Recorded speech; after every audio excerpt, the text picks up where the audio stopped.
Damn, that was a nice clap. And we're in.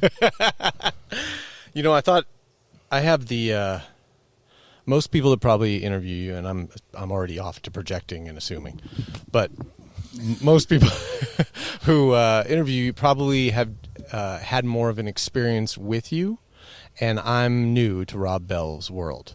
So I thought it'd kind of be fun because I just did a session with somebody. I'm a spiritual mentor and trauma counselor, and I just did a 3-hour session with somebody, just almost like they were giving a eulogy of their own life, telling all the different stories of what made them them, and kind of going over it with like a fresh lens, Wow. That's your job? Yeah.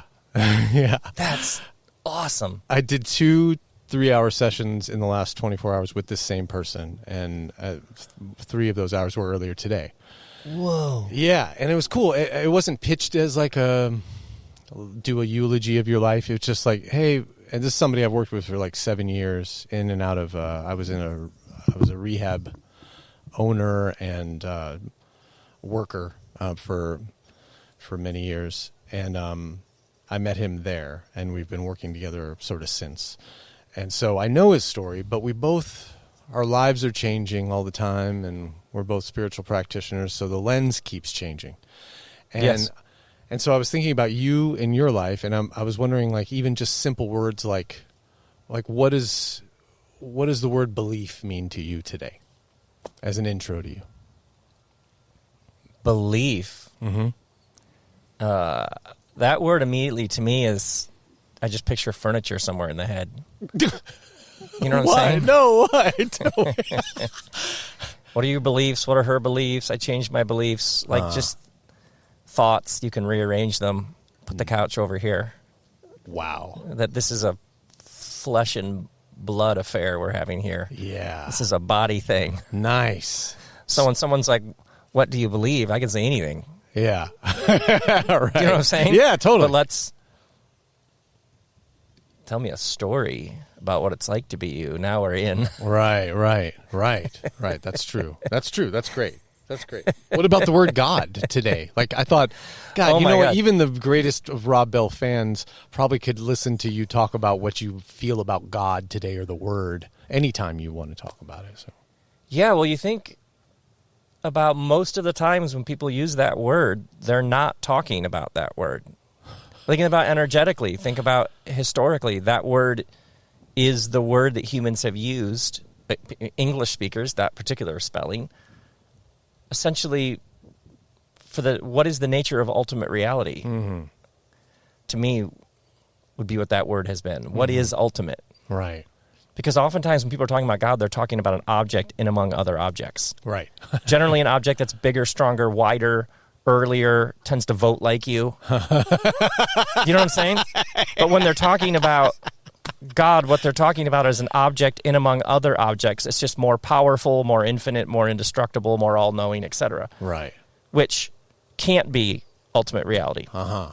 Ultimate reality would have to be some sort of formless, spacious emptiness, like out of which all of this arises, right, and emerges, right, and that gets really, really interesting. So if you think about,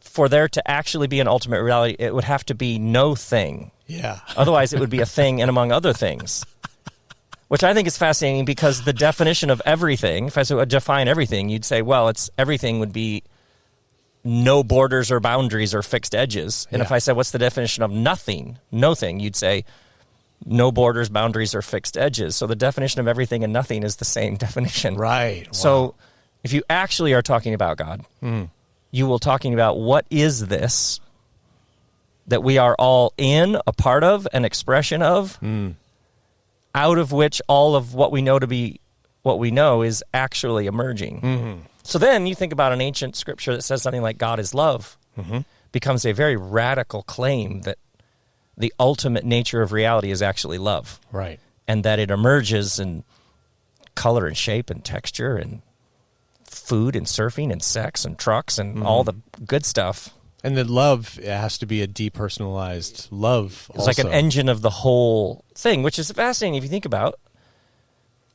think about every tradition, every mystic, sage, saint, guru who went up on the mountain and lived in a cave to try to find the thing. Yeah. All of them only ever come back and go, love. You know what I'm saying? Yeah. My favorite thing is that they go up to the mountain. And wherever they go, whenever experience, no one ever is like, right. Yeah, we are cosmically hosed here, people. Yeah. No one ever, in pretty much every wisdom tradition, the person that we all go, yeah, mm-hmm, that's what waking up is, or that's the person we look to because they tapped into something, is always the person that was like, yeah, love. Yeah. And love apparently has lots of room for strife and conflict and agony and despair and the abyss and the void and purposeless and meaninglessness and all the things that we would love to avoid actually are somehow part of this whole game we're playing. Right. Lovely. So then it becomes a far more interesting thing to be a human. Yeah. That was a long answer. No, it was great. So great, of course. I mean, it was really, really great to get to know you, you know. I mean, and to hear how you work, to hear how your mind works, and I agree with everything that you said. And I know that's not a requirement. We're having a conversation. I just noticed how many people, some of these big words, there's this philosopher, Dallas Willard, who said that the familiarity breeds unfamiliarity, and unfamiliarity breeds contempt. So these words that are been used so much that everybody's like, yeah, you know God. Yeah. That they become unfamiliar. And then eventually a sort of repulsion or contempt. Right. So I just noticed how many people are intuitively, this word God doesn't and can't mean what everybody thinks it means. And a lot of people are using that word aren't actually describing the thing they think they're describing. Yeah. That's just always interesting to me when language... Or if someone says, like, God, but I'm not talking about this kind of God, I'm talking about this kind of... Yeah. As soon as you need to add words to a word, right. Then language has begun to disintegrate slightly. So new words would be nice, which is just how it works. You know what I mean? Totally. I just can't believe how... I never hear people talking about exactly how I feel. This is exactly... You got it like... This is what we do. This is the part of the real juice of being a human is you go... Yeah, okay, that language there. Yeah. It doesn't work like it used to. Right. So let's use some different language. Right. Good. The joke is on us the moment we even say anything because, you know? Yeah. But I'm in on the joke now about that. Yes. You know? And that's how I live comfortably. It's just like, oh, well, there's a nonstop paradox and contradiction while you're living in a dual-natured world, you know? In which absolutely. You know? Like, do you want to keep being Jaymee? Yes or no? Right. If you do... it's boring to just be Jaymee. If you do, then traffic. Right. If you do, then all the things that come with being human. Yeah. That's right. Exactly. Otherwise, you can't have a planet. Right. I'd always heard people talk about sort of turning the mystical moments that you have, finding that in the everyday, or starting to notice glimpses of that in the everyday to see that all is one, and that the traffic jam could be like a holy sight, you know, kind of thing. Yeah. And I started experimenting with it, and lo and behold, although traffic isn't desirable, and it's certainly something that used to make me feel like, what am I doing with my life? You know, what the hell am I doing here? You know, I don't feel that way anymore. It's like a good groove. I made it a holy place because I'm doing the same thinking and practicing in the car as I'm doing. Oh my God! In front of somebody in a session or whatever, hanging out with my kids. Yeah. How is the nature? So, what God were you raised with, and what love were you raised with, and how have they differed from this take? My dad used to stand in the door in my room each evening. We lived in a farmhouse when I was growing up, 4292 Dolby Road, Okemos, Michigan. Shout out. He would stand in the doorway and he would say, "You're my pride and joy." And then he'd turn off the lights. Wow. So my parents loved being parents. The dinner table, my sister Ruth, my brother John, the dinner table was like just everybody talking, and it was assumed, like, how was your day? Like a curiosity, like, how was your day? What happened? what'd you feel? What did it feel like? Everybody chimed in. It was assumed that you had things to say. Wow. And everybody was interested. My dad and mom both came from trauma. So they had each had lost people they loved. And so I can see now there was all of this unprocessed trauma. Yeah. Which was its own thing. Right. It's almost like a play in which there was a couple horrific scenes, and then I was born in the next scene. Yeah. So it's like the audience is like, right. Wait, does this person know what just happened? Yes, Which right. I think a lot of us perhaps feel that way. I mean, if you were born in America, you were born in a really big play that was right after a bunch of really, really horrific events. Right. I'm white. You're what? Right. I'm what? What do you mean? No. What is the history here that I'm where but I can see now also for all of that, they loved being a mom and a dad. They were into it. So it wasn't inauthentic, even though they're in response. They grew up with some wow. But I did never have a sense that I wasn't loved. Yeah, that came through loud and clear. And like, what are you thinking? And what do you want to do with your life? Yeah. And what do you love? So I definitely picked that up. And my dad used to say, the greatest gift you can give yourself is to find work that you love. And he actually did love his work. Yeah. He actually did that. And so I did grow up with a sense that like there are these people you love and you find something to do that is good for the world, that serves people. Yeah. Yeah, I picked that up. Conservative Midwest, Christian lineage, all of that. Yeah. It had there was some gold in those hills. Yeah. Absolutely. As well as a bunch of other...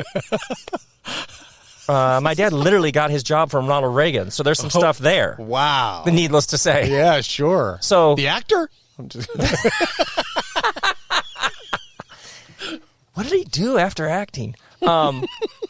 So that, I mean, for all of the downsides, obviously, also, there were like discipline and hard work and postponed gratification and all that stuff was in there as well. And I often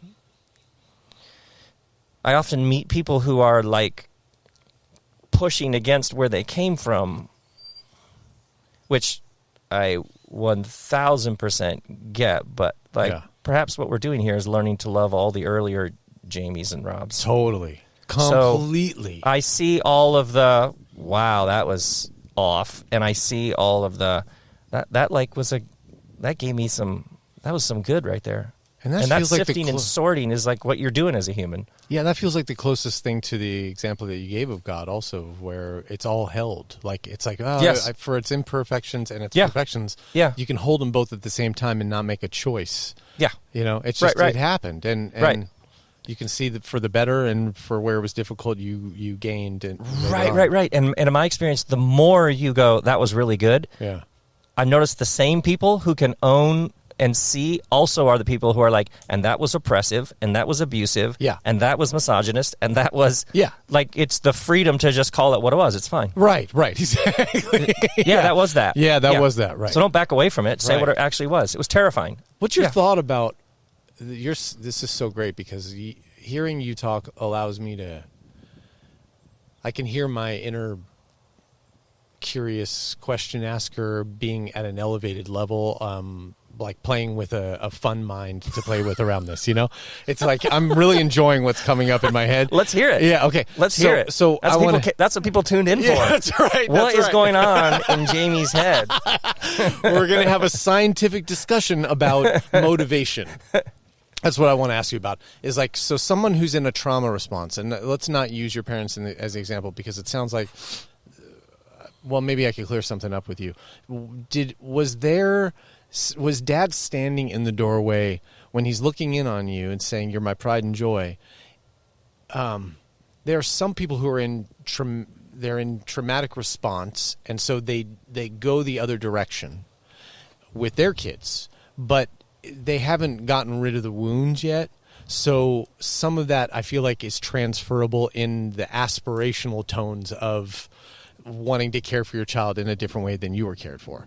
And it's kind of this like, what's the word, patronage, or sort of, where you're sort of like, honey, yes. And we do that voice thing. But it's like, yeah, that's kinder than maybe your mom talked to you. But it's also kind of inauthentic and aspirational. So you're aspirationally doing it, but the aggression still from your own trauma is still there. Yeah, no, I didn't pick that up. Yeah. I didn't pick that up. No, it didn't sound like it. And it wasn't like a. Yeah, I understand what you're saying. No, it felt like they loved it. Yeah, it was embodied. They loved it. Yeah, totally. It sounds like that. Do you feel that it's better to be this sort of like smile, honey, and I'm giving you a better life thing? Do you feel like that's a clean answer to being in response to okay, I'll give you an example. I call certain figures in my life the inverted North Star. South Stars. South Star? Yeah, is that his South name? Star. Yeah, okay, cool. Is that like a thing where you move? A South Star is like that uncle who was like just a hot wreck. Yeah. And when you're thinking about what to do, you go, what would he do? Excellent. I'll do the opposite. I'll probably be fine. Oh, you called it a South Star? Yeah, South Star. That's crazy. I've been calling it an inverted North Star. But okay, so that thing. So where you're moving. And by the way, if you use this with people, when someone's like, oh, God, this plate, just be like, was it a South Star? And notice how many people are like, South Star. It was guidance, just the opposite. Yeah. Notice how many people will laugh and be like, thank you. It's so sticky. Yeah, like it just totally. works. Mm-hmm. So that thing, though, where you move perfectly away from the thing, it didn't, me doing that from certain figures in my life, like moving perfectly away, and like that was the navigation thing. Always like, how far am I away from how that felt to treat somebody? Mm-hmm. That's good, and you're making a difference, but I still had some aggression toward my own story, and so I would, in acting differently toward X, Y, and Z, whoever it is, trying to be a better version of what I saw, there was still this aggression there toward myself, and so I feel like some of that is transferable even if we're doing a kind act. Do you look at things this sort of meticulously as far as energetic exchanges with people, like getting it really right before you say something, or how you treat them? Or do you believe in sort of us practicing aspirationally and kind of just, as long as it's nicer, it's better? I picture us like we've got a bunch of buckets. Mm-hmm. We got an FU bucket. Mm-hmm. We got I just want to be liked bucket.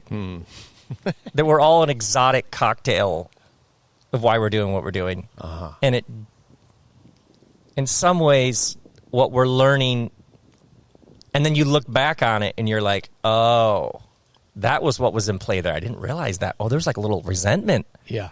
Or why did I do that? Oh, because I actually wanted to tear that thing down and set it on fire. Right. And essentially it takes you a while to reflect and look back and piece together what was the gas in the tank on that one. Yes. And then in some ways the delay time is just getting shorter. Right. To where you're in the moment and you're like, oh, where is this coming from? Yeah. And you think about like, I'll show you energy. Yeah. It's kind of ripping. It sometimes. is. You can get pretty far down the road. Right. I mean, then you run out of gas and you're pulled over. Yes. But when somebody has like, I'm gonna leave this town, city, fill in the blank, right. high school, friend group, merit, whatever. Yeah. I'm gonna leave this thing and I'm gonna go out there and I'm gonna terrorize people in another city. I'm gonna do something with my life. Yeah. Lots of people come from devastating situations, and that energy got them out. Yeah. Like, and they did. They got educated. They got a job. They got a house. Whatever it is. Yeah. Built the family they wish they would have had. Right. So those energies, lots of people that I work with, I'm trying to think of it's almost like a meta arc or a mega arc where sometimes you're listening to them and I'll say, and then you got your answer. Like this whole thing was a question. I remember talking to a guy who was telling him about having pizza with his kids on a Wednesday after school. and he had been seriously physically abused. Mm-hmm. And I was like, so you did it. And you could see the arc of his life. I would like to have a family where no one gets punched. Mm-hmm. And he's telling me this mundane story. I was like, you did it, didn't you? He's like, wait, what? Right. You created the family that you wished you would have had. You had a question. Mm-hmm. Yeah, I was like, did you hit your kids after the pizza? He's like, no, what are you talking about? Right. Yeah, have you ever stopped and marked that you did it? Right. There aren't celebratory zones set up for the everyday stuff. I've noticed how many people are just like, what's it like to have money and not always be stressed about, and then you did it. Yeah. Good for you. Yeah, totally. And like one of the most helpful things for me when I look back is to see, I was playing something out. Mm-hmm. I find that, and I've noticed how many people go, you were playing that out. Mm-hmm. What's it like to be educated? What's it like to live in a nice part of town? What's it like to take care of your body? What's it like to know that you even have a body? Yeah, right. Because oftentimes a person will have a low level, I'm sure you've seen this, a low level shame, like what was I thinking about some previous thing? Oh, yeah, sure. Now, what's fascinating about that question, it's the one question you can 100% answer. Like, what was I thinking? Well, let's go back there. Right. 100% of the time, if you reflect on what was I thinking, I was thinking I was scared, lonely, confused, angry, resentful. I needed to pay the bills. It was a paycheck. It's one of the questions you can actually answer, and you'll only ever get some human experience that's not special. It's 100% normal. True. Yes. Yeah. Not the terminally unique way that we feel.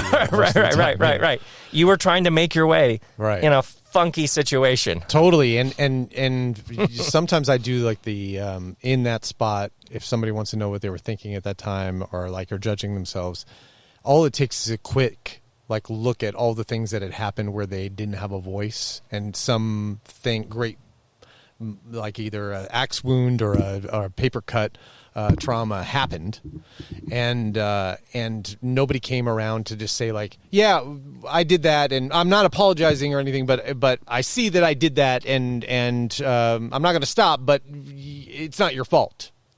How valuable it would have been to have those. That somebody else saw it. Witness. Those things, yes, that we had to figure out on our own, know? And so usually those have stacked up by the time somebody's asking themselves, what was I thinking, for doing something that they're not proud of? Those have stacked up plenty, and they're taking it out on themselves. So you can run the diagnostic even further than just the basic elements of I was scared, I was, there's also a whole long period of time of me not being listened to, so...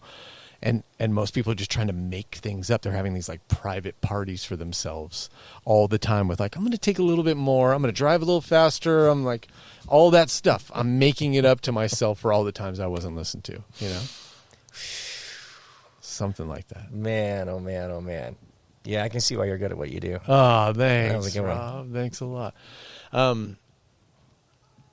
People don't take into consideration the day-to-day stuff that they are doing, like you said, and actually, can we just take a minute to celebrate? Let's applaud for the people who did something small today. Something small where they just were nobody saw it, and I'm doing something that's going against what I want to do. I really want to fucking do that thing, but I'm not going to do it. And then you just walk away from it, and you go nobody saw that, and it was really big for me. They did. They saw it. They saw it. Yeah. And so we are also seeing it just for a second, too, with our applause. So that, even Matt chimed in on that. Look at him. Look at that guy. Look at that guy. What's the trip is this place really is, the other night when I met you under the full moon. And with the fire and the music. And that couch under that tree. Totally. And that full moon. That vibe was firmly established. Totally. That's right. This man over here, yeah. That is such a specific thing he does. Yeah. He knows how to do. Yeah, it is. What's the trip? The fact that you guys even know each other and that Matt was a fan of yours, and you're somebody that helped him out of his early fundamentalist background. You're somebody that guided him before you even knew him. And now you guys are close, and we're sitting in his backyard. And I'm in his backyard. Yeah, exactly. How many people, how do you feel actually receiving praise from people like Matt? Oh, that really helped me. What's your relationship with praise? Acceptance. It produces a very tender feeling of wonder and awe. Yeah. Yeah. Consistently. Yeah, it like does something like tender is the word to my heart. Mm. Like it's wordless. It's like it's way beyond wow. Yeah, it's amazing. What's been the arc of accepting praise over time? Because I mean, one of the most flashpoint things to be able to say is that you were on Super Soul Sunday with Oprah, and like that's something that I'm not sure, but I imagine it put you even more in a spotlight for people to be able to tell you how they feel about positive and negative, but how they felt about your being in the world doing what you're doing. What's been the arc of accepting praise? Has it always been that easy? There was this legendary teacher in Texas, this like master teacher named Dwight Pryor, and he used to drive around the country in a pickup truck, and he'd stop at a town and he'd teach for a couple of weeks, then he'd be on his way. And people would come up to him and tell him how much they loved his teaching, and he would say to them, God must really love you.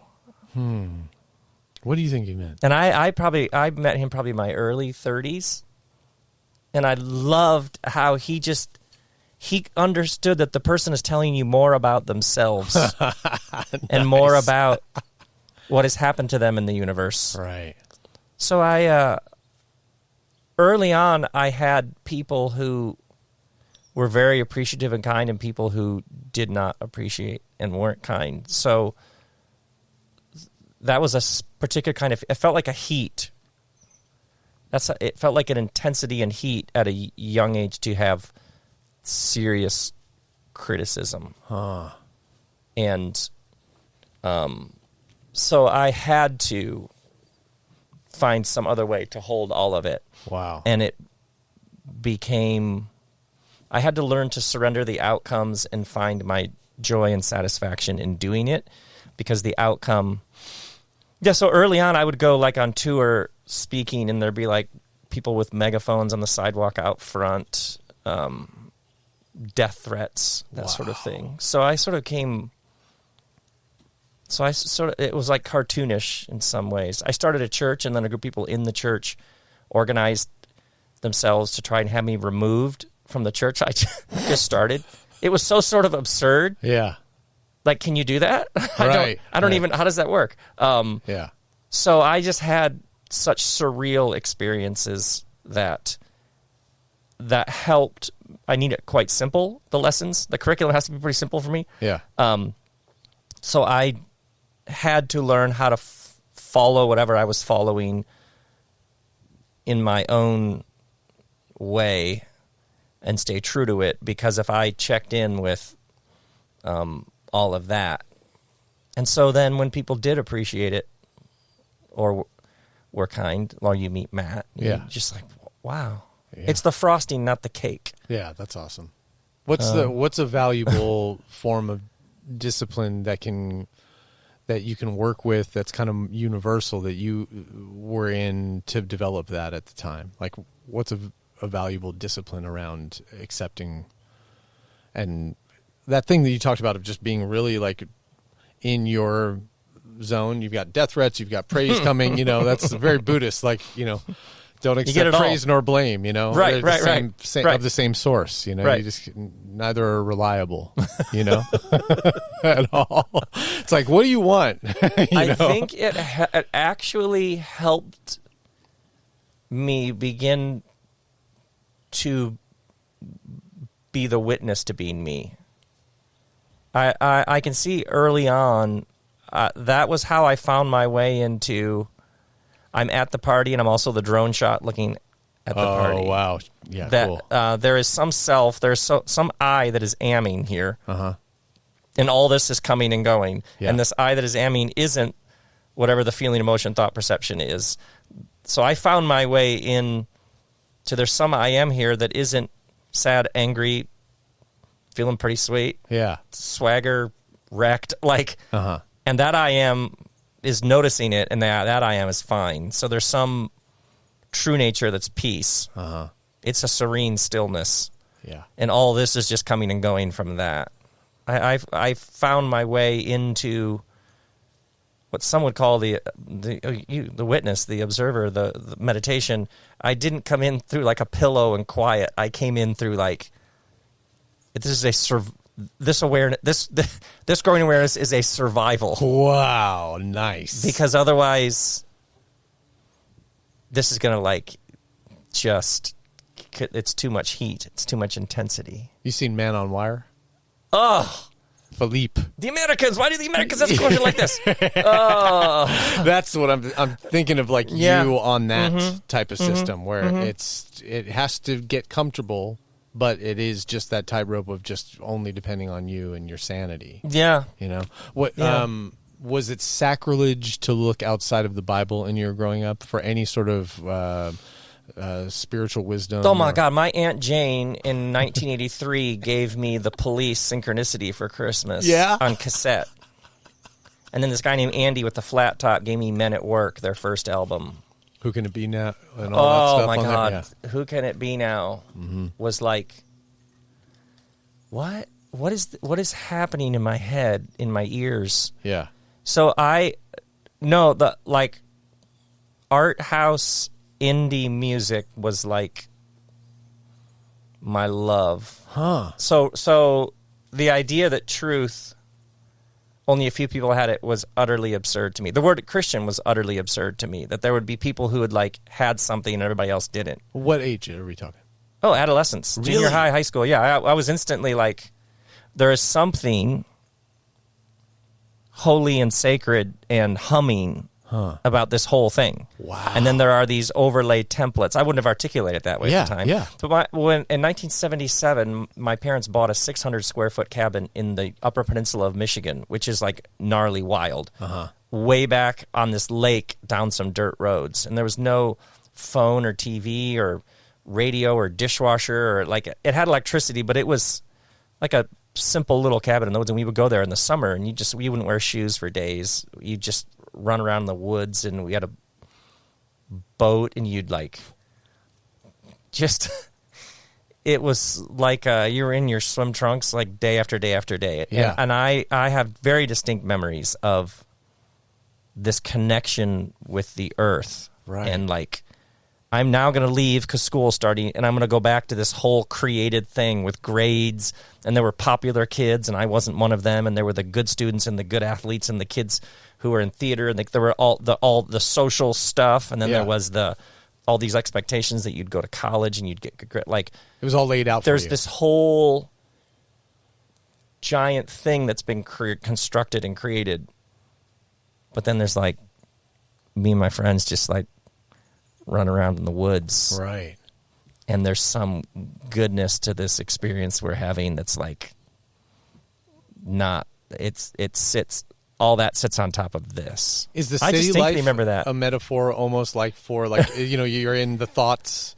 The city life is thinking. Yeah, I mean, but then you go to the. I mean, woods. historically we have that. People had to go to the desert to like clean out, get the antenna cleaned, Yeah. so you could pick up the transmission, because otherwise you get jammed with all the other antennas. Right. Yeah. So I did have, and I remember my parents would take us to church, and I would find the Jesus stories. Like, I found them like whenever there's an in group that's like with the power or the elite or whatever, he always goes to the people who've been kicked to the edges.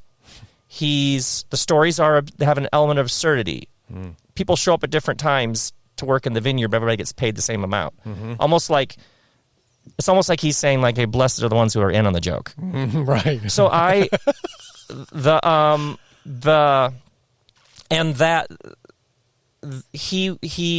those stories, he was speaking of a different ordering of things. There are other ways to arrange this. Right. So I do remember, like, he's actually kind of the alternate. And at the time, it was like alternative versus every other kind of music. Yeah. Like basically, alternative was like not Bon Jovi. Yeah. Not Mariah Carey. He's alternative. Jesus. But he's grunge. I came into what you would call spirituality or religion through the Jesus stories that rang true to me at some deep level. And when we would go to church and there would be this whole structure arranged around that, Yeah.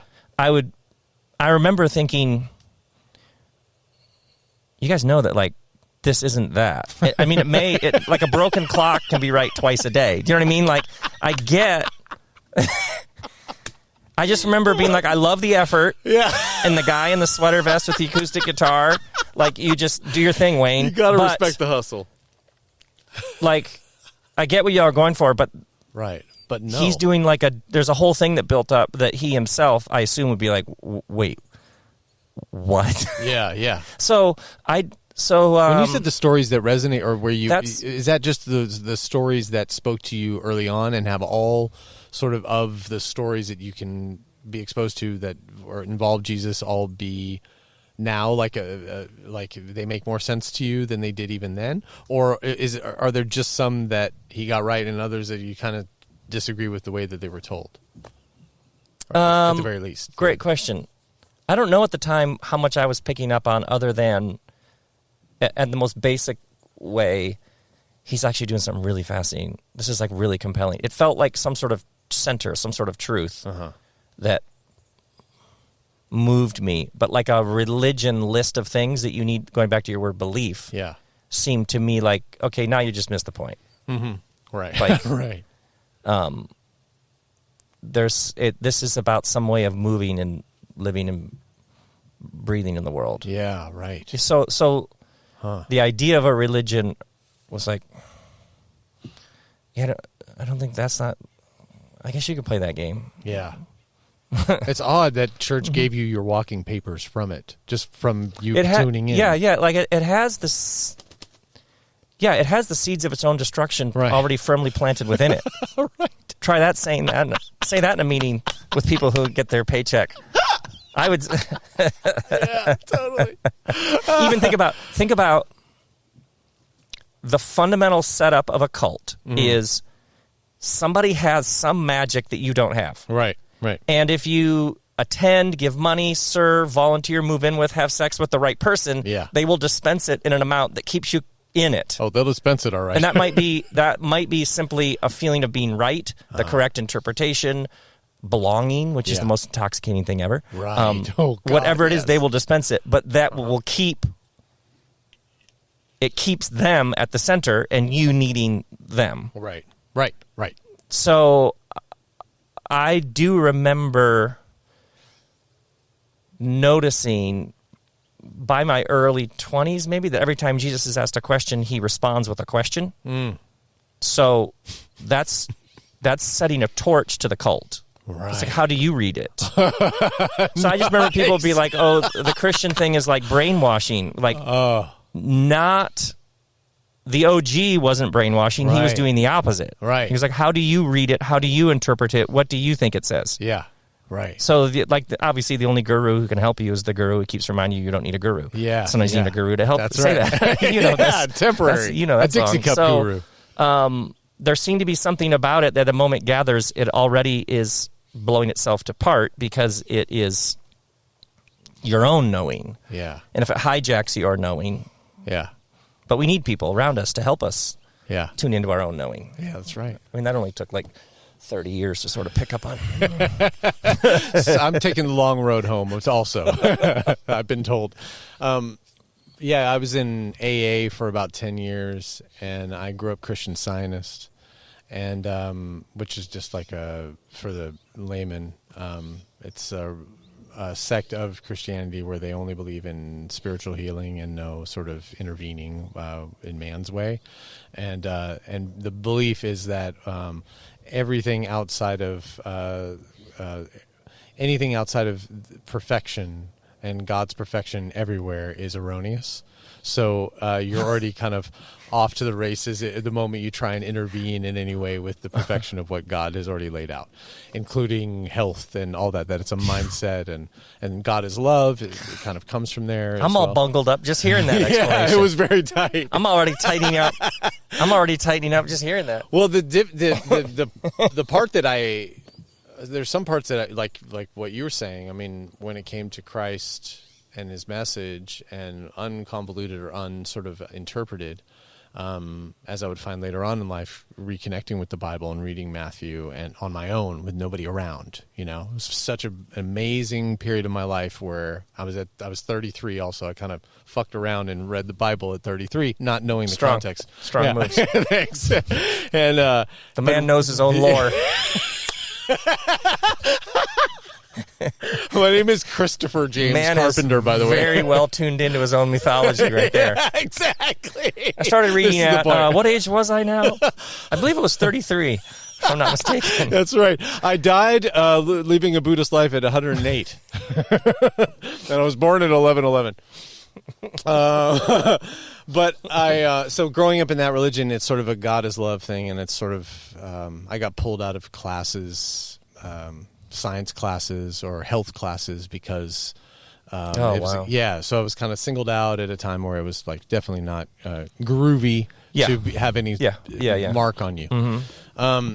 But anyway, so I moved beyond that in life, and I'm 10 years sober, deep into my life, and I've been going to AA, and the prayers that I was doing, as much as my life had been transformed and I'd become somebody that could be responsible and knew how to serve people from the worst parts of my story, all insanely valuable things that I learned in 10 years of traditional recovery. But the rehearsal of a sick, like saying that I'm an alcoholic, and there was also a chorus in the meetings, and this isn't all meetings, this is just the ones I was going to, but of sort of rehearsing, well, I'm an alcoholic, that's why I do this. Sort of a, my cancer's acting up, and that's why I can't go running today because I can't breathe very well. That kind of thing, blaming alcoholism for that. And I started to take issue with that. And right around this time, I was going to this meeting where they snuck in this book, and you probably know this book, but they were selling it there, The Sermon on the Mount by Emmett Fox. You know this book.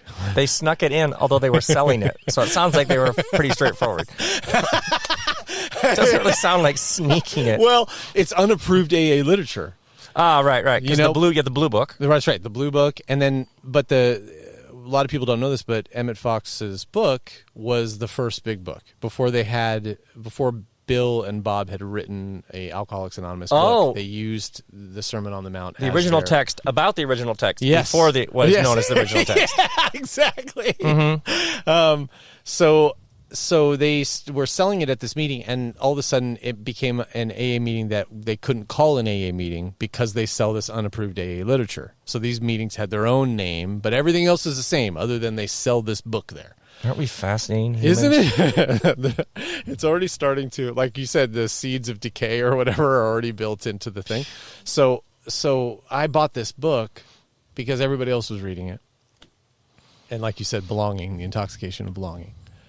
And I read it, and it returned me to my Christian Science roots. It was basically saying, reading Christ's message about things. Like it's although it's been subject to so many multiplicities of interpretation, what I always get out of it is what I was raised with, which is sort of like, God is love, and love is impersonal, and there's no person behind all of this, but there's a perfection to things that we can see and we can understand, and so I got that. I started reading this book, and then I started not relating to what was being said there, and much like you, I got the book inside of the place that actually ended up being my walking papers from AA. It gave me this impetus to leave and to start to ask myself who I was beyond the recovered person, who I was beyond all my identities. Like, what is that? Right. And I'd always heard and kind of believed and prayed to this God, but I also felt like at this point that my life had gotten really small, even though I was, 10 years earlier, I was on Skid Row in downtown LA in my boxers, like gnarly bottom, like homeless. And it was the second time in my life I'd been on the streets homeless in my short life. So I had this great story of overcoming that, and you could just hang your hat on that the rest of your life and go like, okay, it hurt early on, and I got loaded, and then I came into recovery, and they showed me how to be useful. Yes. And now I am, and I have a family, and blah, blah, blah. But I still didn't know who I was I didn't know my seat in God's world. Like, yeah, you needed those, developmentally, you needed those structures and containers. Yes. To help you get back on your feet. That's right. It's like these things are incredibly helpful for a reason, for a season. Right. And then we keep going. That's right. But a lot of people don't keep going. They stay in the thing that perceivably is working. But I'm sort of like, what happens? Like, I want to know this mother, father, God energy thing. I want to see my connection to it. And I've done it all my ways. But what if I just like surrender for a year of my life and just completely leave my identities, all the things that I'm good at even. Like, music was what I was good at. And so it was insane. It was almost like a suicide to consider not doing music or not pursuing it. I had since I was 3. And so I decided to leave that. The bravest thing I've done probably in my life up until that point. Left that identity, left the recovered person, all these things. And I just sincerely asked God every single morning, early on in the morning, to take my life and to make of it what you will and leave my ideas out of it. And I'm truly surrendering for a year. And I would just do whatever showed up. And that took me on this. I did that every day earnestly. And the prayers started becoming like more sincere. It felt like I was petitioning God or telling God, hey, you probably need my help with this. Let me tell you, I could use this. I don't know. You're busy, I'm sure. But here's something that would really help me. And, that became like so silly of an idea. God bless people who are doing that. I'm not. But for me, I was like, how do I tell this all-knowing thing that I'm a part of and that goes beyond my personalized self and has made all of this? How do I inform that on what I need more? And is that silly to me at this point? So getting out of the way was my only prayer, and that became so sincere that I started to realize and take stock in the sort of the power of sincere prayer. Like not rehearsed prayer, but sincere and living from that place. What can you say about the difference between sort of the rehearsed prayer phase and sort of on the go riffing with God prayer phase? And in some ways, what you're doing is describing what happens when you open up your heart and you name what's going on inside of there. Wow. I want this. Yeah. I need this. I'm angry about this. Yeah. I could use some help on this. I'm really thankful for this. I'm really grateful for this. I want my friend to be healed. Please, thank you. More. Right. It's almost like you're naming your interiors. Right. And then one time I was speaking in this prison, and somebody asked something about prayer. So I was like, I'm going to need a volunteer. And so this guy comes up. I think his name was Doug. And shout out to him. I said, shout out to Doug. Doug, what do you want? And he's like, I want my family to be okay. I want to get out of here. Like, he named some things. I was like, okay, can you stand right next to me? Just stand real still. I was like, okay, to all of you. And it's like this packed, it's hundreds of these dudes packed in this meeting room. And I was like, let's do this. How about each of you, if you want, send Doug, what word should we use for this? How about, why don't you send Doug your best for what he is at, what he wants, what he would like for. So I don't know if you, however you think, do you direct your energy? Do you ask somebody, something, somewhere to take care of Doug? Like, however you do it. And, okay, you ready? And 1, 2, 3, let's go. And dudes were like planting both feet on the ground and like really getting into it. Like, so some guys were like closing their eyes and right. like clenched fists, like Hogwarts. Like,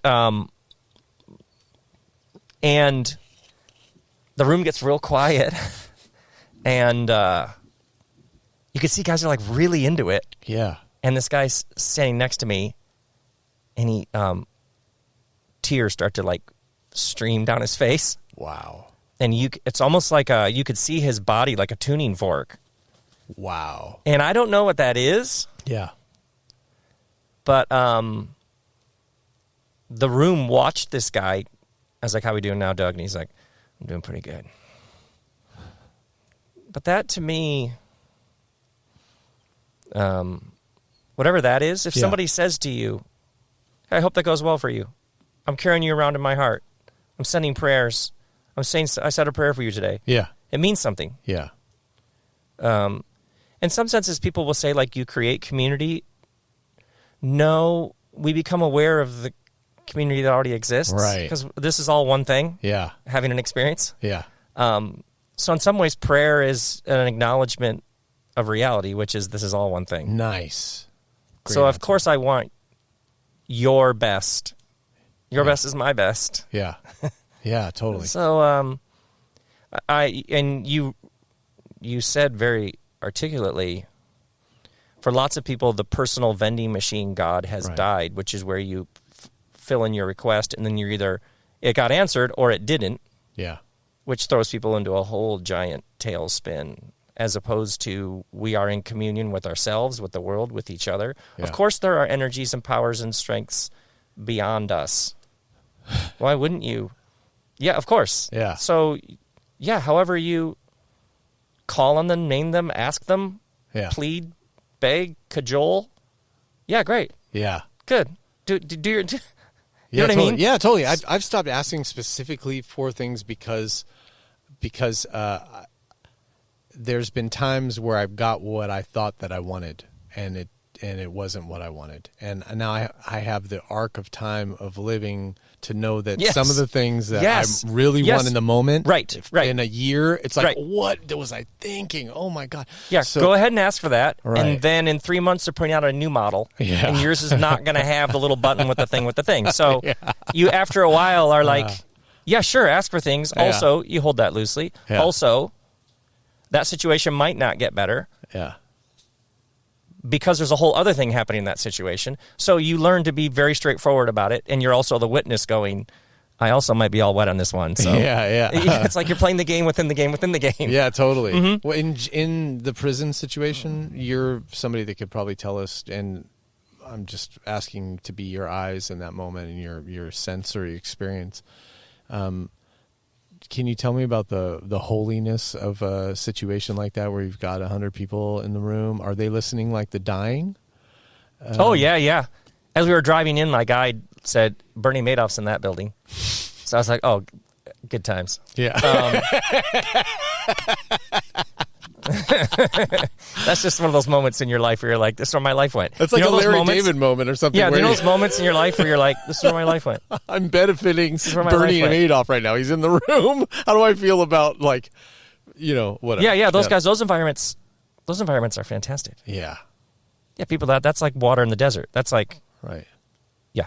I bet. What's it like?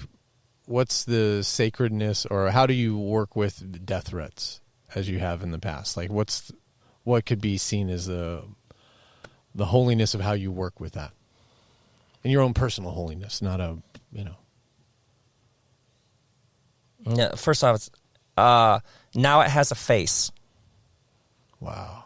So sometimes people have a terrifying fear of the future, of the unknown, of a sense that things are shifting, a sense that the world isn't what it was, the sense that they are being invited into the unknown. Mm-hmm. And like with all great invitations, you say yes and you step into it, or you dig in your heels and you resist it. There's a micro and a macro. One is personal, one is political, because the political is only a magnification of the personal. Mm-hmm. So if you're wondering what's happening politically, find it within yourself. That's right. I can either trust that something new is happening in this, or I can dig in my heels and long for a perceived, idealized, earlier state. Uh-huh. And then please just make it great like that again. Yeah. So polarization is when political polarization is when you can't find it in yourself. Right. I can't understand why they voted that way. Well, what kind of decisions do you make when you're filled with resentment? Completely. Like if you're in an argument with somebody that you love and you're overcome with resentment, is that like peak kindness? No, that's when you say stuff that you're like, oh my God, this 13-minute discussion now just went to 3 hours. Right. So resentment is peak irrationality. Yes. Yeah, so if there were millions of people who are deeply resentful, they're probably, they're not interested. Yeah. So you just have to find it that way. Right. So there are different ways, but one of the ways is probably I just happen to be a face for much deeper fears. Yeah. Do you... Now it has a face. Right. You just happen to be the face. That was a great answer. That's one way. Another way is there's like a sort of calm trust that I'm just doing what I'm doing. It's kind of not about me, and I probably should lock the doors. Yeah. Does it feel good to sort of... My dad was backstory. Yeah. Bell family lore. My dad was a U.S. federal district judge, and his specialty was cartel trials. No way! Oh, shit! So, and tax protesters and cartel were his specialties. And so I grew up with... So like, he had like bodyguard, when he'd show up, there were bodyguards, U.S. Marshals and stuff. Oh, wow. So weird. How in the world I found a way into a completely different line of work that also involved some... But so I watched him just... He had to carry a gun, and there were like... His security was a thing. And there were times like during certain trials when they upped the security. Or I remember one Father's Day, he came over for lunch, and like a Suburban of his people were in the driveway just guarding my place. Wow. So, weirdly enough, just talking to you now, I'm realizing that is really, in some ways that got normalized, come to think of it. Yeah, it feels like it. And it's almost like a marker of I'm like dad, cool. This quality of my dad that I really respect. And I never saw him rattled by any of that. Right. Come to think of it. Thank you for this therapy session. Yeah. So I must have picked up from him. There's just a thing you're here to do, so you just do it. And that stuff's a whole other circus that somebody else can take care of. I mean, that's Christ's life. I mean, at least in that last year. I do remember I used to have a residency at Largo, which is this club in West Hollywood. Yeah, sure. And I do remember one night there were protesters out front. And I do remember it was loud and it was echoing off the buildings. And so everybody who came in had to walk past Bullhorn Guy. And I do remember they were shouting Old Testament Bible verses. And I do remember going out to start the show in the audience, like you had to say something. Yeah. And I said, actually, because you could kind of hear it still buzzing in the theater from outside. And I do remember thinking, well, actually, what's interesting is Bullhorn Guy out there, when I was coming in, I heard what you heard, and he was quoting the book of Isaiah. And what's fascinating about what he was quoting is Isaiah was speaking to everybody who's sort of been pushed to the edges, who doesn't fit, essentially, and is speaking of a new day when there's a love that binds us all together in new ways. So it's an awkward thing to be shouting that verse at people who have diverged, in your opinion, when the verse you're shouting is about a love that includes everybody. Just the whole thing, which just became felt like a sort of performance art. Yeah. Let's just take the critic. And so one of the most beautiful things is when you own the critique. Yes. Sounds like you're saying da-da-da-da. That's a good point. I'm actually saying something. I'm actually that, but with the dials turned up even louder. I actually wow, nice. Don't fight it. Yeah, totally. Yes, you've lost your way. Yeah. Yeah, I did. I did lose that way. Yeah. Because it didn't work. It's funny when you're so familiar with the Bible that when people are yelling out, they're in protest, it's almost like they're You're playing. just handing me stuff, guys. Yeah, totally. Material This is T-ball. and it's You're just almost putting like, the little ball on the stand here. well, I was just thinking it's like a Beatles record. Like it's like they're playing songs of like, and you're Yeah. like, oh, that song means something else to me. Well, like that's a great song. Yeah. Diminished G Yeah. right there, Oh, and you're then using that against me, modulates that to like a song? B flat. What was he thinking? And he hammers on the third string with that part. I would have gone the with Helter harmony, it's Skelter, like- but not Michelle. I mean, Michelle's a great song. That's funny. So did you? How did you work with fear in your life? Like where is the most fearful time in your life, and what were you using at that time what are some valuable technologies out there to help you work with fear? I used to suppress it and deny it, and then it would come up in other ways. So I would just power through and just be super positive. My son calls it toxic positivity, one of my boys. I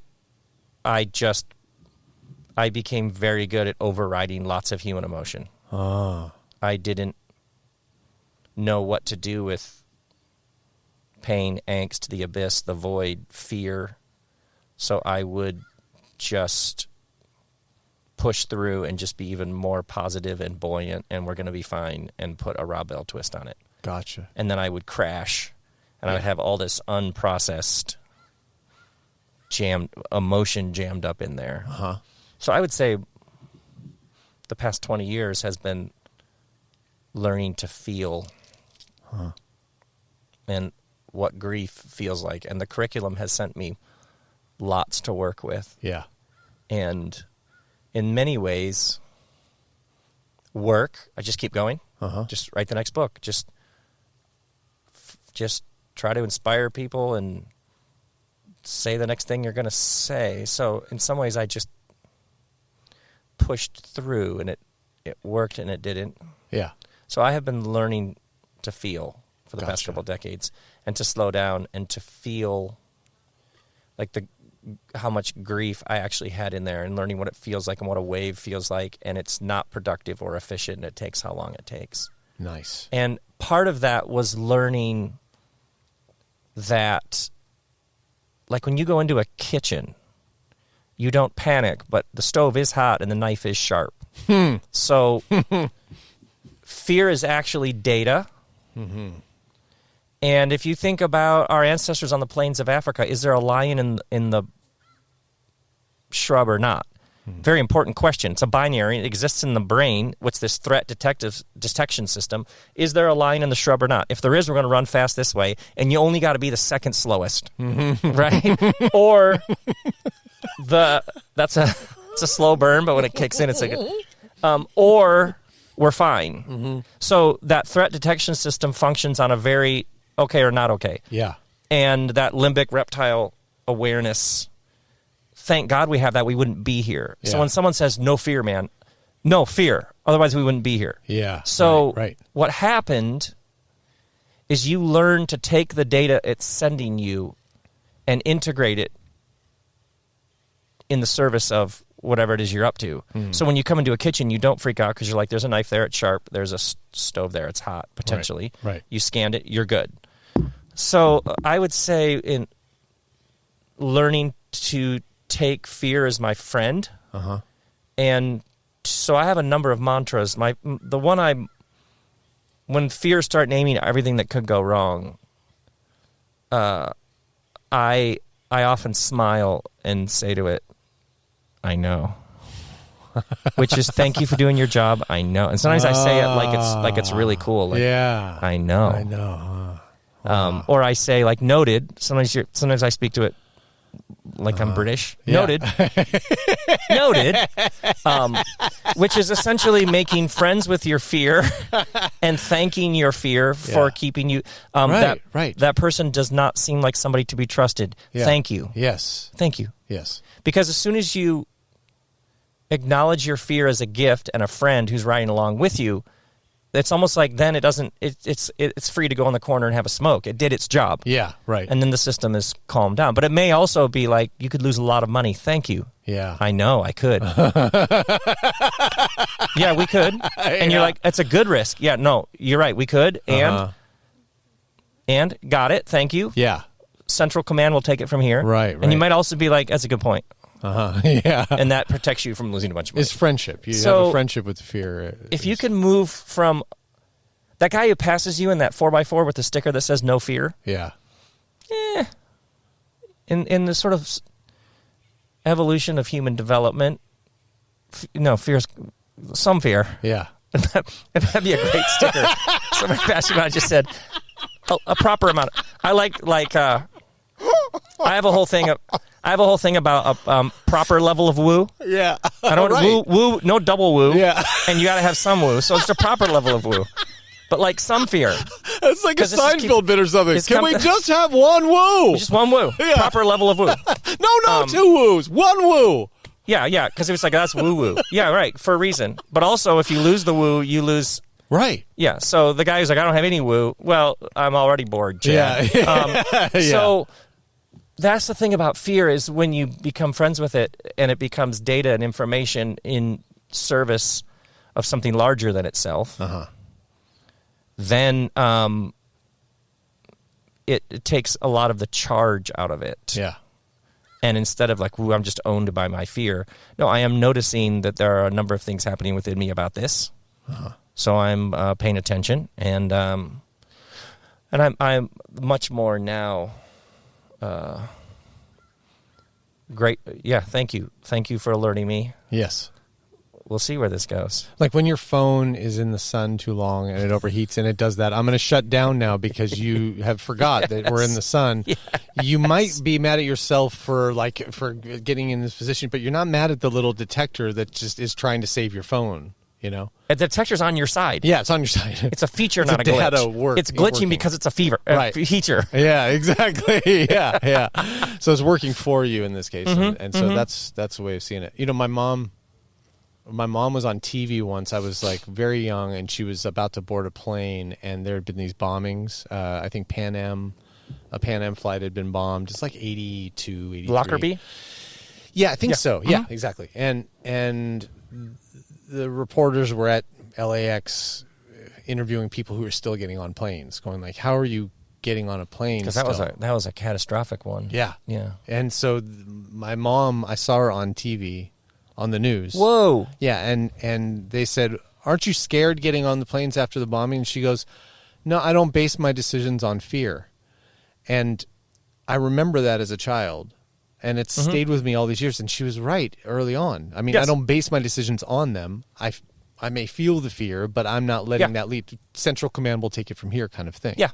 And you might not get on a plane sometimes. Right. Yeah, but it would be for something larger than the fear. You process the fear, and we're like, this is actually just flat out not a good decision. Yeah. Yep. Right. What are you inspired by currently? Like daily inspiration? There's a British clothing designer named Paul Smith. It's legendary. I just love Paul Smith. Yeah. Just recently he did an exhibit with somebody, and they asked him about this new exhibit, this collaboration. And he was Is he the monkey guy? Yeah, monkey guy. Yeah. He's 78. Wow. And he said, "Oh yeah, of course I'm terrified, or of course I have fear about it." So creation out of nothing, making something, continues. I have creation bias. Making something to me still remains the most wondrous mystery. And I absolutely love making things. And when I come across all the people making things, and all these different bread, this backyard of Matt's, like you with your podcast and these fascinating questions you're asking, that's just fundamentally interesting. It's actually the news to me. So when people talk about, have you seen the news? The news to me is the new world that people are creating. And then there's an industrial hype, fear, tragedy, entertainment industrial complex that says it's the news. Right. So the news to me is all the people I meet who are taking whatever next step into whatever's next for them. That just never isn't the most interesting game in town. Yeah, totally. And the news is how people are driving in your town. Like I can usually tell because I live on a major thoroughfare. I'm like, oh, something's going on in the news tape because people are just like not hitting that stop sign. They're just blowing right by it. Or there's a little bit more horn honking. That's how I get my news. It's like, how are people? Is somebody cutting me really off at Rainbow Bridge? Pick it up as like a buzz in the air. It's that must be completely that. Yeah. Wow. Yeah. So that endlessly and the older, even what is age, but the older somebody is, and the more they are just doing what they're doing, like they're in an eternal now, the more that is just captivating to me. Totally. Me too. Wherever it's That's found. why I think of that Paul Smith. I don't know how I got it. How did I even read that article? But it's on the wall in my studio space because he's still trying stuff. Mm-hmm. When was your first conscious contact with God, where you actually felt like presence that you remember? I would the land, the farm we lived on, and then we would go up to this cabin in the woods. Yeah, the land, the sense that it's like humming or something. Yeah. Like this is and you can ride your bike on it, and there's like all these animals. Yeah. Yeah, I do remember. Like there's something going. I don't know how even would have said it. Huh. Because you're just a kid, but like there's something alive about this experience. Uh-huh. And yeah, probably. How do you feel about can God be found in digital content? Yeah, we're on a podcast, so feels like I hope so. it's like you just asked what climbs in the tree and has a bushy tail and collects nuts, Right. and I'm like, No, I know. man, I feel like squirrel, but after it left my mouth, I was going like, that's not I'm exactly what I wanted to say, but I guess it's sort of I like, think this is a setup, but I'm just going to head straight into it. yeah, no, certainly it could be found in digital content. Certainly. Or if you're asking, how do we become awake to the true nature of reality? Yes, I mean, because for That you it was the happens land, all and I was kinds going of ways. Yeah, I was just thinking the And then juxtaposition between the land. when I was in high school, I would go sit with my grandma, who lived out on this farm way out, and we would have dinner, and then we would sit on the porch, and the wind would like come in through the barns, and we would just sit there. And sometimes we'd talk, and sometimes we would just sit there, and there was something wordless. She was a funny woman, but there was something wordless between us that we didn't need to talk.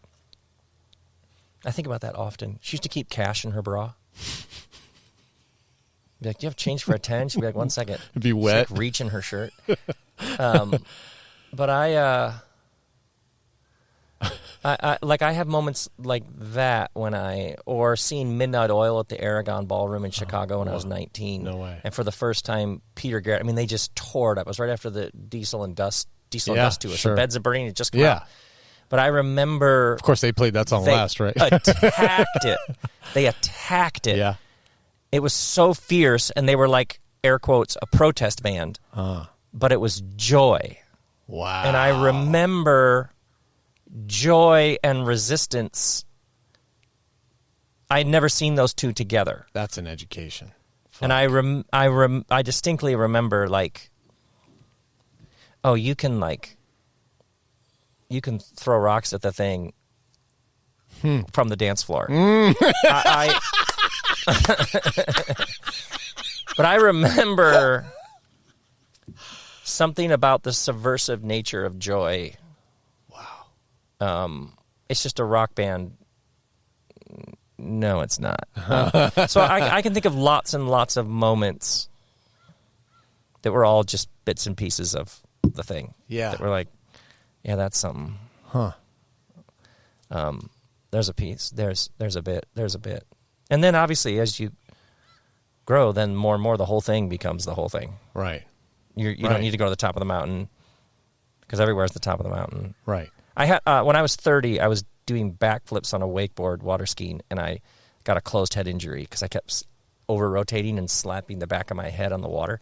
So I got in the boat, and I don't know what I wasn't making sense, and they asked me what day it was, and I had no idea. And so they went and got me checked out, and I the nature of the concussion was that my brain, I just picture like an old circuit board from like a 1920s movie where they're like putting all those things. Whatever my brain was having to do to heal from this concussion, I couldn't do future or past. Yeah. I could only be in the moment. Yeah. Literally could only be in the moment. So like I could stare, like when shafts of light come through the window, I could follow a piece of dust all the way down. And they brought me home from the hospital, and the house that we lived in felt familiar, but I was like introduced to my boys who were at that time newborn and 2. Wow. And I knew that they were my boys and it was familiar, but I was also meeting them. Yeah. So I had this experience of presence. And at the time I was very, very busy and I was working very hard, and I was very making sure everybody knew how hard I was working. And I had a lot going on and making sure everybody knew how much I had going on. And I was trying to be like a good spiritual teacher. Uh-huh. And then I had this experience in which I just would sit in my house. It took about a week for my brain to come back. And those of you listening who are like, also called mushrooms. But I had against I did not choose it, but I had an experience of an eternal now. Uh-huh. And I remember all of this activity I was doing on behalf of the ultimate. Right. And all of the sudden having this experience in which the present moment was 50 million miles deep. Wow. And instead of this moment, this moment, this moment, I was in a moment that, and I ate a burrito that all the spices were like spatially arranged up like in front of me. And each one I could move in among them as I wanted. Wow. Because everything was moving so slowly. Yeah. Which is a head injury, but also became... He's not recommending this. I remember... Yeah, don't try this at home. Don't try this at the lake. But I remember thinking, oh, the rest of your life will probably be learning to live like this. Yes. It's one of my favorite pastimes, watching the dust. So in many ways, being here with you, that's been the curriculum, to be nowhere else. Yeah. But here. Isn't that funny, Rob, that it's all amounted to this, just being here with me today? Yeah. Your whole life is and amounted from here to this. On out, it will all be looking back on this moment and wishing I could make it great again. Yeah. Inside joke. No. The other day I was sweeping in my backyard, and it was hot out, and I was getting a little sticky. And it was one of those jobs, sweeping, where, you could get underneath the patio furniture if you wanted to, but you could kind of also sweep around. Yeah. You got to lift that stuff up. Yeah. And so it's like further right. sweat and like all that. And it's on a Sunday and my time, all that shit. Right. Mm-hmm. But I was there, and I wasn't rushing myself. And I thought I didn't want to cheat because I'd be cheating myself. And I thought, I watched myself sweeping and being with every brushstroke, and I was going, every moment in my life has led me up to this moment of being able to be present while I'm sweeping my backyard. Every accomplishment that I think is noteworthy is really just allowed me to be this person who's not cheating myself when nobody's watching, and is just taking the time. It's like there's a Zen master somewhere going, come on, man. Exactly. Come on, man. Plagiarism. In this split second, we were like, do I lift all the furniture and clear it off and do it right? Or Yeah. It's like going, you know what you're going to do here. Yeah, totally. So you can pause, have your little pause, but you know what you're going to do. Yeah.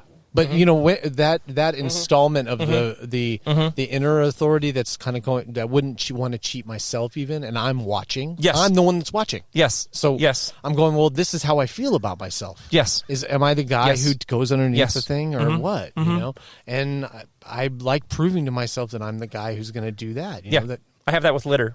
Yeah. When I see a piece. Yeah. And it's a situation where I can pick it up. Yeah. I always have that.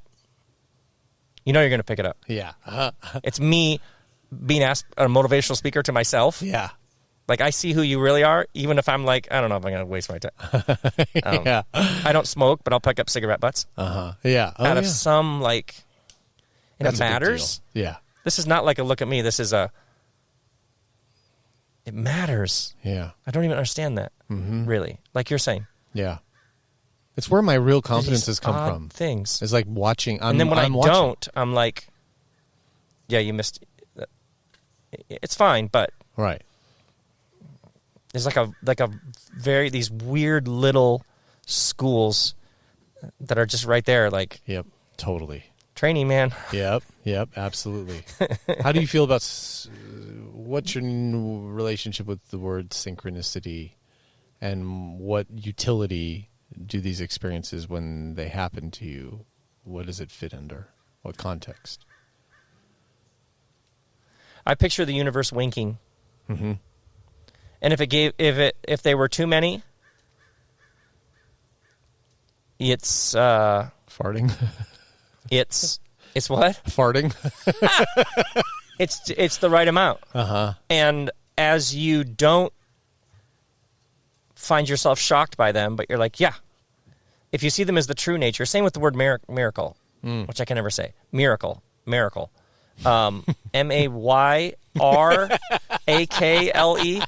Miracle. There's a George Bush miracle. George W. Bush miracle. Yeah.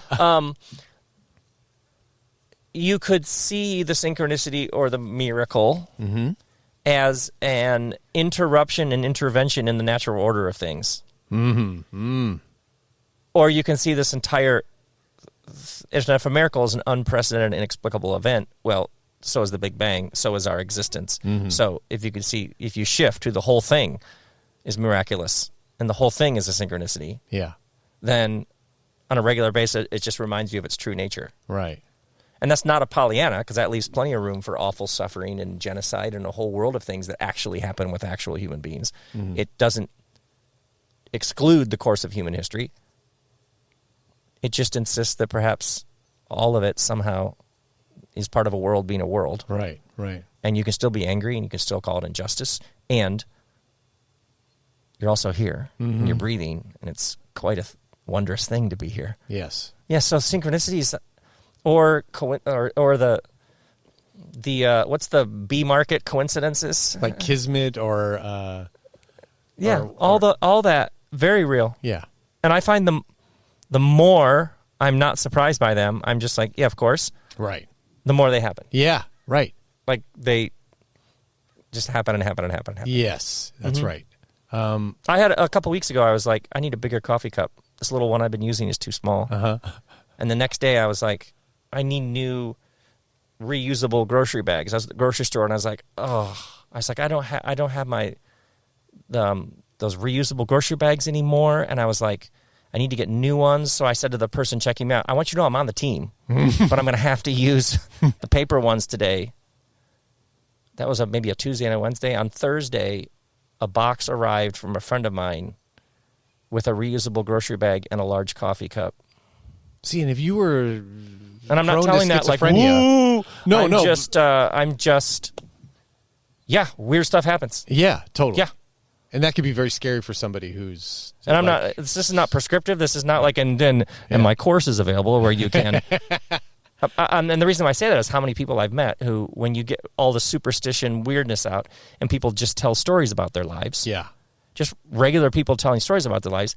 People tell stories that are astonishing and astounding. Yeah. If you're in a proper level woo circle, very educated, refined people who have had experiences all over the world will tell you stories. Yep. Especially when I was trained as a pastor, and for years I was a pastor, and people, even culturally, just will meet a pastor for the first time and then just be like, I haven't told anybody this, but the amount of things people have told me over the years, over time, I was just like, yeah, this whole thing is like, it is really the kinds of things that people are carrying around that they don't talk about out of fear that people will think they're crazy, that have happened to them. It is, yeah. Man. Being a human is an astonishing thing. Totally. I had a synchronicity once. I was on mushrooms in my backyard. And I wanted to hear this obscure, this band from the early 70s that didn't have any digital, their record wasn't up on digital streaming platforms, and they're called McDonald and Giles. And which went on to become King Crimson. But there's this record called McDonald and Giles. And I'm on King Crimson. Yes. King Crimson. Ginger Baker on drums? No. One of the guys, McDonald or Giles, is the drummer, and he's great. And then the other guy's like either a guitar player or something like that. And then Steve Winwood was in the group. And, yeah, let's go. Yeah, so it was a rad little group and cool little record. And I used to have it on vinyl, and you could only get on vinyl. So I'm on Mushrooms. I'm going, I wonder if they've updated. I wonder if they put it on streaming platforms yet. Because I really wanted to hear it. So I type in McDonald and Giles. And it's not up there, but there's a band called Mushroom, and they have a song called McDonald and Giles. Mm-hmm. Now that, while you're on Mushrooms, you go like, wait, what is... How is this... Is this an inside joke that they just did for me? For you, right. In this moment, because where else would this be relevant to anybody? But it's too specific. It's way too specific. A band called Mushroom with a song called McDonald and Giles. Who even names a song an album title? Right. I was with a friend last week, and he only listens to classical music. He's 80, and he says the weirdest thing. He says, yesterday, I think it was yesterday. He says, I found myself humming this like tune that was big, like maybe in the 70s. This like pop song. He's like, but I never even listened to that. I've only listened to classical music. But somehow I have it in my head. Then I opened up the Times this morning. He's like, and the person who wrote that song headline had died. Oh, wow, yeah. He's like, what? Right. Yeah. You just get into something, and yeah, it's almost I often like the wonder preview. if whatever the membrane or the scrim or the filter between this and whatever's happening. I love it when they talk about string theorists saying that for this world to be the way it is, this universe, there's at least 11 dimensions to exist. That's scientists, and perhaps the scientists not spiritual people, scientists. That's but like 11 dimensions. I mean, and perhaps I'm way off, and that needs to be updated. Check your wiki links, but if you have like height and width and depth and whatever dimension time is, and then there's a fifth and a sixth and a seventh and an eighth and a ninth. Yeah. Where, what, how? Right. It's just fascinating how many humans have stories about those who have gone on and died, who are somehow present, some sense of being here before. Like how much of the collective human storytelling experience is about even this particular appearance. We each showed up on planet Earth on whatever year in this skin bag that's also a spacesuit. Like across the ages, how many humans have stories about all of it just being a little more wobbly and not as nailed down as it might appear to be if you're listening to NPR. My son calls it New York Times brain, which is that hyper rational. How old is he? There's a 27-year-old, 25-year-old. Oh wow. My boys are like, but when he like New York Times brain, which is I'm going to need to see a study from Stanford on that. Yeah. Do you know what I mean? Yeah, totally. Like it's like a lovely rationality that also can collapse in on itself when it's like I'm going to need to see the evidence. You're How do you deal with the generalized fears of the times, like AI, all that sort of stuff? How do you deal with what's a thought to share with everybody of how at least you're viewing it? Okay, so let's go back 500, 600 years. Sweet. Somebody realizes that you can put two pieces of glass in a metal tube. And if you look through that tube, you can see farther than you can with the naked eye. And then they take that metal tube with those two pieces of glass that they figured out you can make from sand, and they tilt that metal tube up into the sky and start noticing that you can learn things about the planets that you didn't know before. And not that long after, you have actually, folks, the Earth isn't the center of the solar system. The sun is. Right. And at that time, you have a hierarchical view. You have God or the gods, and then you have angels, and then you have kings, lords, vassals, servants, slaves, animals. Right. And that's how you keep slavery in. Like, you have a ranking of men above women. Right. You have, like, a hierarchical ordering by humans of how this thing runs based on the Earth being the center. Yeah. And then somebody puts two pieces of glass in a metal tube and is like, Yeah, no. The Earth is actually just one of a number of balls in the sky. Simple. So balls in the sky, exactly. And then what? Within a couple hundred years, pretty much every civilization outlaws slavery at some level. You have democracy, human rights. You have the birth of the scientific method. Yeah. Like, so what happens in your brain when your entire life there is an order to things? We're servants. That's the landowner. That's the French Revolution. Yeah. Isn't that there is a set order, and everybody's brains internally reflect this external order. Yes. And then Galileo and others come along and are like, actually not. Huh? Yeah. What happens to the liberation if you're farther down the click, the terror if you're trying to preserve your place, like how cataclysmic. And what would that have felt like? And what do you do in your village if the Catholic Church, which runs the village at some level, is like demanding Galileo comes to Rome and kiss the Pope because, sorry, about the truth. the giant mediator of ultimate reality, as far as you've known your entire life, is against this truth. Right. Like, how cataclysmic is that? Yeah. And the really interesting thing to me is, what would it be like to live in one of those? And I would just submit that we're in one of those. Right. Okay. Like a massive upheaval that we're scratching the surface of. What's the printing press? 1427-ish, the printing press? Is it? So, yeah, imagine in like 1427. Imagine by 1450 you're like, hey guys, I think this books thing might catch on. I mean, like the number of revolutions and movements, and an idea can now travel as fast as a horse and be reproduced and carried in your pocket. I mean, we're like, what, 25 years into the internet? Going, hey, I think this internet thing, it might catch on, guys. It might transform the way we do everything. Yeah. And then you have AI. Right.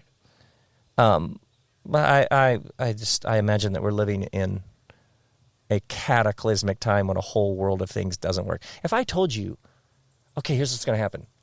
The richest guy in the world is going to decide that this other maybe billionaire, who is actually like a reality show guy, he wants him to be president.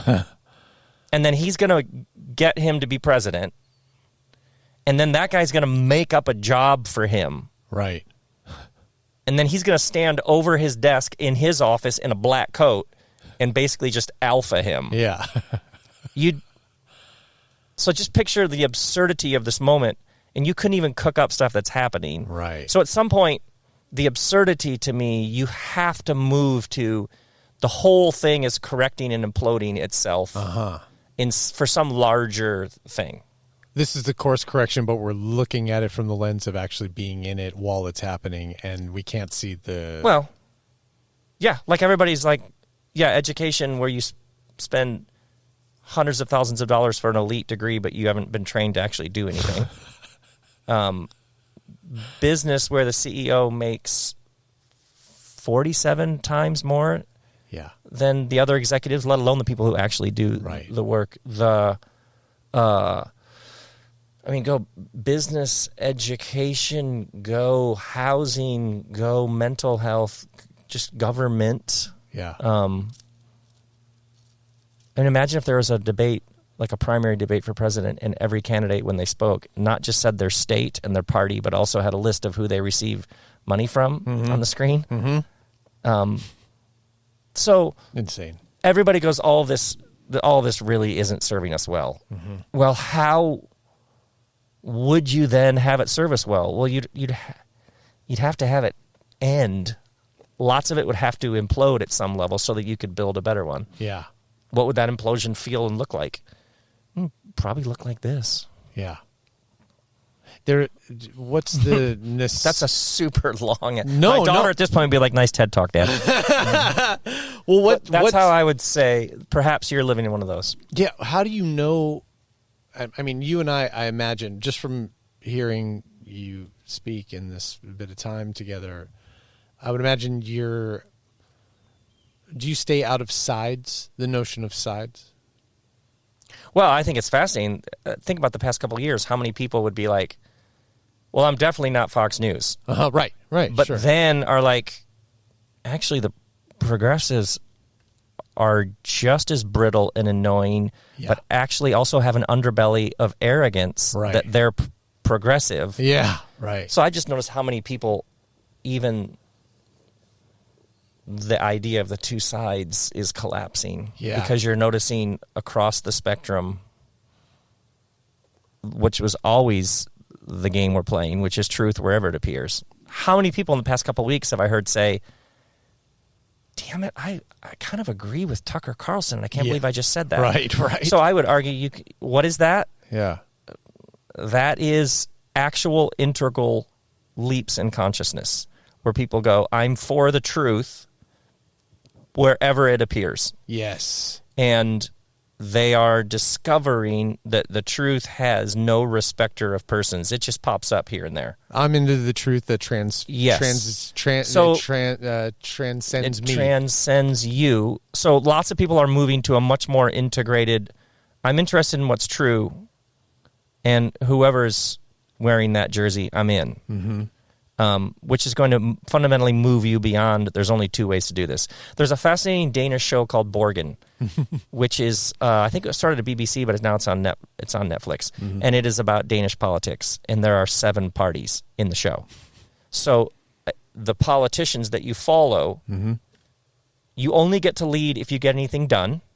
But the only way to get things done is to find something that matters or a solution to a problem. And then you have to go find enough votes in among the other parties for the thing. Wow. And if you can't build a coalition that can get this good thing done, then you don't get to keep being the leader. Huh. And what's fascinating about the show is by like season 2 or 3, you're noticing that your consciousness has just been shaped to the fundamental impulse is, who can I get to ride with me on this thing? Yeah. And it's fascinating. I've talked to people who've seen it. Yeah. It's weirdly, as an American, and I'm sure every Dane would be like, yeah, but it has flaws. Yes. But for an American to see something that's like, oh, we really are actually like in a horse and buggy. Yeah. It's you know what I mean? Yeah. It's like a flip phone. And like, oh, that's what a smartphone that you can take pictures on looks like.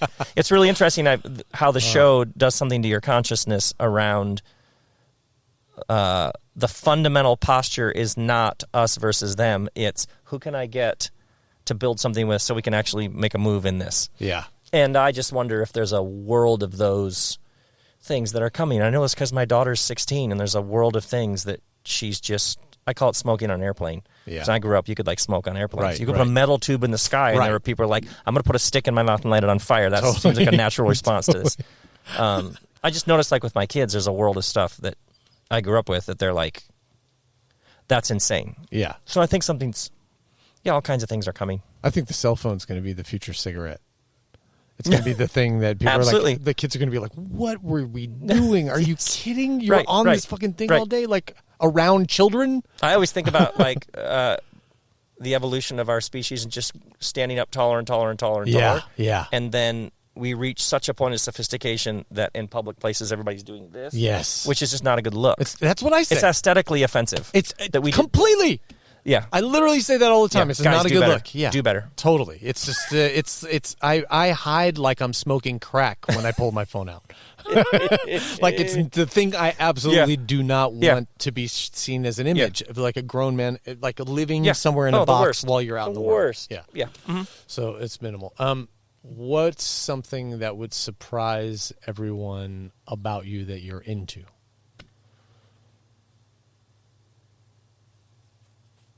That I'm into? Besides Borgen. Or is that what it's called?